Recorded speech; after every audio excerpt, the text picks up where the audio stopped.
హరే కృష్ణ. ఈరోజు మనం భగవద్గీత యథాతథంలోని మొదటి అధ్యాయం 25వ శ్లోకం గురించి తెలుసుకోబోతున్నాం. ముందుగా ఆ పవిత్రమైన శ్లోకాన్ని చూద్దాం. భీష్మద్రోణ ప్రముఖతః సర్వేషాం చ మహీక్షితాం ఉవాచ పార్థ పశ్చేతాన్ సమవేత కురూన్ ఇతి.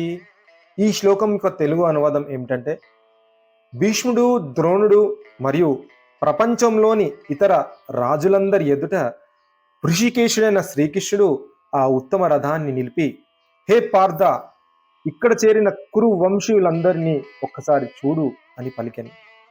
ఈరోజు ఈ వీడియోలో అసలు ఈ శ్లోకం వెనుక ఉన్న అర్థం ఏమిటి, శాస్త్రం ఎప్పుడు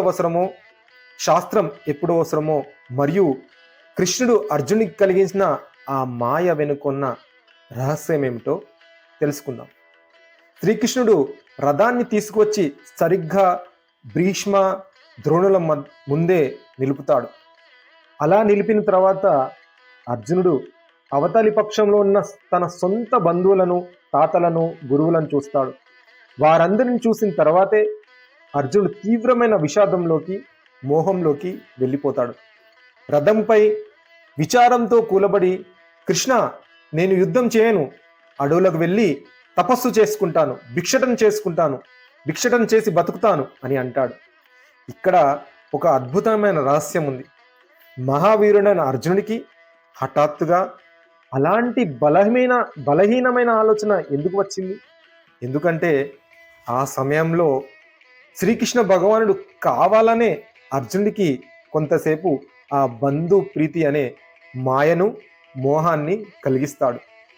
అసలు కృష్ణుడు అర్జునుడికి ఆ మాయను ఎందుకు కలిగించాడు? దాని ముఖ్య ఉద్దేశం ఏమిటంటే, దానికి ప్రధాన కారణం అర్జునుడిని ఒక నెపంగా పెట్టుకొని రాబోయే వేలాది తరాల మానవాళికి భగవద్గీత అనే పరమ పవిత్రమైన జ్ఞానాన్ని అందించడం కోసం. మనలాంటి సామాన్య మానవులకు కూడా జీవితంలో ఏదో ఒక సమయంలో కష్టాలు వచ్చినప్పుడు, బంధువుల వల్ల సమస్యలు వచ్చినప్పుడు కర్తవ్యం తెలవక మోహంలో పడిపోతుంటాం. అలాంటి సమయంలో ఆ మాయ నుండి, బాధ నుండి బయటపడి మన బాధ్యతను మనం ఎలా నెరవేర్చుకోవాలో నేర్పడానికే కృష్ణుడు అర్జునుడి ఒక ఉదాహరణగా నిలబెట్టాడు. అర్జునుడు కేవలం ఒక నిమిత్త మాత్రుడు మాత్రమే. అలా మోహంలో ఉన్న అర్జునుడికి కృష్ణుడు అసలైన ధర్మరక్షణ అంటే ఏమిటో వివరించడం ప్రారంభిస్తాడు. చాలా మంది అనుకుంటారు, హింస చేయడం తప్పు కదా, యుద్ధం చేయడం పాపం కదా అని.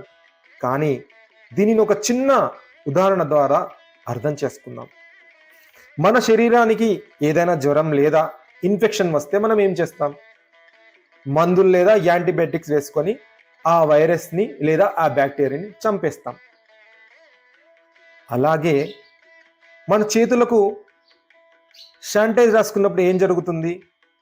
మన కంటికి కనిపించని వేలాది క్రిములను మనం తెలియకుండానే నాశనం చేస్తున్నాం. ఎందుకు? మన శరీరాన్ని మనం కాపాడుకోవడం కోసం.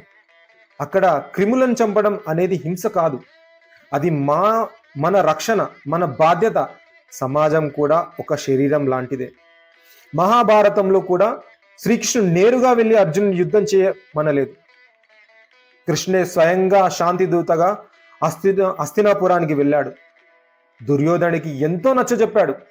పాండవులకు మొత్తం రాజ్యం వద్దు, కనీసం 5 ఊళ్ళు ఇవ్వండి చాలు అని అడిగాడు. కానీ దుర్యోధనుడు తన అహంకారంతో ఎలా మాట్లాడాడంటే, సూది మొన మోపినంత నేల కూడా ఇవ్వను అని కరాఖండిగా చెప్పాడు. అంతేకాదు, రాయబారానికి శాంతిదూతగా వెళ్ళిన శ్రీకృష్ణ భగవానుడిని నాశనం చేయాలని చూశాడు. ఎప్పుడైతే శాస్త్రం అంటే మాటలు, జ్ఞానం, శాంతి ప్రయత్నాలు విఫలం అవుతాయో అప్పుడు దుష్ట శిక్షణ కోసం శాస్త్రం వదిలేసి శస్త్రం అంటే ఆయుధం పట్టక తప్పదు. మరొక ఉదాహరణ చూద్దాం. ఒక దేశంలో శాంతి భద్రత పూర్తిగా క్షీణించినప్పుడు ఏం చేస్తారు? అక్కడ మిలిటరీ రూల్ లేదా ఆర్మీ పాలనను తీసుకువస్తారు. అక్కడ క్రమశిక్షణను కాపాడడానికి ఆయుధాలను వాడాల్సి వస్తుంది. శ్రీకృష్ణ భగవానుడు భగవద్గీతలో ఇదే విషయాన్ని స్పష్టం చేశాడు. పవిత్రానాయ సాధూనాం వినాశాయ చ దుష్కృతాం ధర్మ సంస్థాపనార్థాయ సంభవామి యుగే యుగే. సాధువులను కాపాడడానికి, దుష్టులను శిక్షించడానికి భగవంతుడు ప్రతి యుగంలోనూ అవతరిస్తాడు. సమాజంలో క్యాన్సర్ లాంటి చెడు వ్యాపించినప్పుడు ఆపరేషన్ చేసి ఆ భాగాన్ని తొలగించడమే నిజమైన ధర్మం అవుతుంది. కాబట్టి సమాజానికి శాస్త్రం ఎంత ముఖ్యమో ఆ ధర్మాన్ని, శాస్త్రాన్ని కాపాడడానికి శస్త్రం కూడా అంతే ముఖ్యం.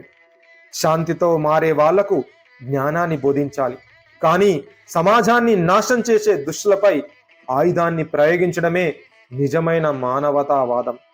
కృష్ణుడు అర్జునుడికి ఆ మాయను తొలగించి యుద్ధానికి ఎలా సిద్ధం చేశాడో మనం కూడా మన జీవితంలో వచ్చే మోహాలను దాటుకొని మన కర్తవ్యాన్ని నిర్వర్తించాలి. ఇదే కృష్ణ పరమాత్ముడు మనకు నేర్పిన అత్యుత్తమైన జీవన సూత్రం.